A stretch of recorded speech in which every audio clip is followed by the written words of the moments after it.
இன்னைக்கு 2 விதமான குடமிளகா சட்னி பண்ண போறோம். ஃபர்ஸ்ட் பாத்தீங்கன்னா, ஒரு சப்ஸ்கிரைபர் சொன்ன ரெசிபி. நம்ம சேனல்ல சூப்பர் ஹிட் சவ் சவ் சட்னி ரெசிபி இருக்கு. அதே தான் இன்னைக்கு நான் குடமிளகா வச்சு பண்ணியிருக்கேங்க. நான் இன்னைக்கு ஒரு மீடியம் சைஸ் குடமிளகா எடுத்திருக்கேன். 1 கைப்பிடி கொத்தமல்லி தழை, 3 பச்சை மிளகாய், 2 கைப்பிடி அளவுக்கு சின்ன வெங்காயம் எடுத்திருக்கேங்க. இப்போ குடமிளகாய நடுவுல வெட்டிட்டு விதையெல்லாம் எடுத்துட்டு சின்ன சின்னதா கட் பண்ணிக்கலாம். அப்பதான் வதக்கறதுக்கு ஈஸியா இருக்குங்க. இதே சட்னி இதே மெத்தடு நீங்க சவுச்சவுல பண்ணலாம், சொரக்காயில பண்ணலாம், பீர்க்கங்காயில, முள்ளங்கில எல்லாத்துலயுமே பண்ணலாம். எல்லா நீச்சத்துள்ள காய்கள்லயும் அந்த சட்னி பண்ணலாம். இதே சட்னி பண்ணலாம், இதே மெத்தடு. இப்போ ஒரு கடாயில 2 அல்லது 3 ஸ்பூன் அளவுக்கு எண்ணெய் ஊத்திட்டு பச்சை மிளகாயும் வெங்காயமும் சேர்த்துட்டு ஒரு 2 நிமிஷம் வதக்கிக்கலாங்க. நீங்க வேணும்னா ஒரு 2 பல் பூண்டு கூட சேர்த்துக்கலாங்க. இப்ப வெங்காயம் வதங்கினதுக்கு அப்புறமா நம்ம வெட்டி வச்சிருக்க குடமிளகாயும் சேர்த்துக்கலாம். அடுப்பு சிம்ல தான் இருக்கு. ஒரு 5 நிமிஷம் வதக்கி விட்டீங்கன்னா போதுங்க. ஒரு அரை ஸ்பூன் அளவுக்கு மட்டும் உப்பு சேர்த்துக்கோங்க. உப்பு சேர்த்துட்டு ஒரு 5 நிமிஷம் மட்டும் வதக்கி விட்டீங்கன்னா குடமிளகா நல்லா வெந்துரும். மூடி வச்சு வேக வைக்கணும்னு அவசியம் இல்லை, ஏன்னா இது டக்குன்னு வெந்துரும். இப்போ ஒரு சின்ன துண்டு புளியும் கொத்தமல்லி தலையும் சேர்த்துட்டு 1 நிமிஷம் மட்டும் வதக்கி விட்டுட்டு அடுப்பு ஆஃப் பண்ணிக்கலாம். நான் வந்து சவ் சட்னிக்கு புளி சேர்க்கலைங்க. ஆனா ஒரு 100 கமெண்ட் ஆவது வந்திருக்கும், புளி சேர்க்கலையா, புளி சேர்க்க வேண்டாமா அப்படின்ட்டு. அப்புறம் என்னோட ஃப்ரெண்டு சொன்னாங்க, நான் புளி சேர்த்து பண்ண ரொம்ப நல்லா இருந்ததுன்னு சொன்னாங்க. அதனால நான் இந்த சட்னிக்கு ஒரு சின்ன துண்டு புளி சேர்த்திருக்கேங்க. நல்லா ஆறினதுக்கு அப்புறமா மிக்ஸி ஜார்ல போடணும். நம்ம கொத்தமல்லி தழை சேர்த்துட்டு ஆஃப் பண்ணிட்டோம் பாருங்க. நல்லா ஆறினதுக்கு அப்புறமா தான் மிக்ஸி ஜார்ல போடணுங்க. தண்ணி எதுவும் சேர்க்க தேவையில்லை, சீக்கிரமா அரைப்பட்டுரும். ஏன்னா நம்ம தேங்காயோ பருப்போ எதுவும் சேர்க்கல பாருங்க, அதனால சீக்கிரமா அரைப்பட்டுரும். ரொம்ப பேஸ்ட் மாதிரி அரைக்க வேண்டாம். கொஞ்சம் உங்களுக்கு அந்த தேங்காய் சட்னி பதத்துக்கு அரைச்சு எடுத்துக்கோங்க. அவ்வளவுதான். 1/4 டம்ளர் தண்ணி மட்டும் மிக்ஸி ஜார்ல சேர்த்துட்டு கலந்து விட்டு ஊத்திக்கலாம். நீங்க சொன்னா நம்ப மாட்டீங்க, இந்த சட்னி அவ்வளோ டேஸ்டா இருக்கு. 3 மிளகா அதிகம் கிடையாதுங்க. இந்த அளவு குடமிளகா வெங்காயத்துக்கு அந்த மிளகா சரியாதான் இருந்துச்சு. தாளிக்கிறதுக்கு ஒரு 2 ஸ்பூன் எண்ணெயில கடுகு, உளுந்து பருப்பு, கருவேப்பிலை தாளிச்சு கொட்டிக்கலாம். இந்த சட்னி தாளிக்கணும்னு கூட அவசியம் இல்ல.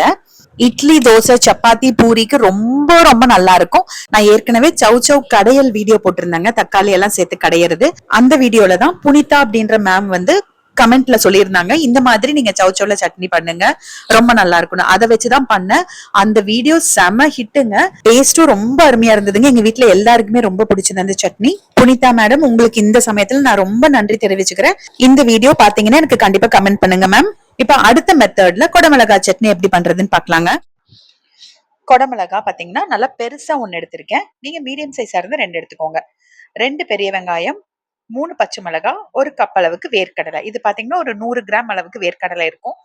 சோ எப்பயும் போல குடமிளகாவை 2ஆ வெட்டிட்டு நடுவுல இருக்கிற விதையெல்லாம் எடுத்துட்டு சின்ன சின்னதா வெட்டிக்கலாம்.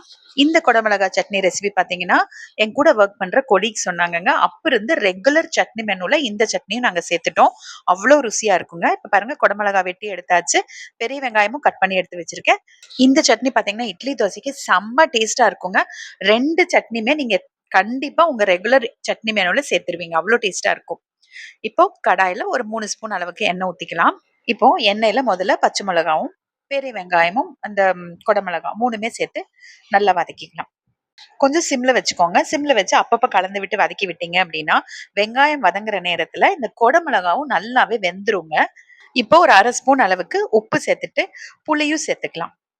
சிம்ல வச்சு இப்படியே வதக்கி விட்டுட்டு இருந்தீங்கன்னா உங்களுக்கு நல்ல கலர் மாறும். அந்த அளவுக்கு நல்லா வதக்கி எடுத்துக்கலாம். பாருங்க, இப்ப பாத்தீங்கன்னா தெரியுது, புளி போட்டதுனால கொஞ்சம் கலர் நல்லா மாறி இருக்கு. இல்லைன்னா கொஞ்சம் பச்சையாவே தான் இருக்கும்.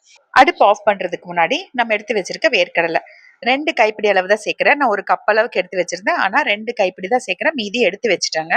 இந்த அளவு போதும். கலந்து விட்டுட்டு அடுப்பு ஆஃப் பண்ணிடலாம். அடுப்பு ஆஃப் பண்ணிட்டு நல்லா ஆற விட்டுருங்க. ஆறினதுக்கு அப்புறமா மிக்ஸி ஜார்ல சேர்க்கிறோம்.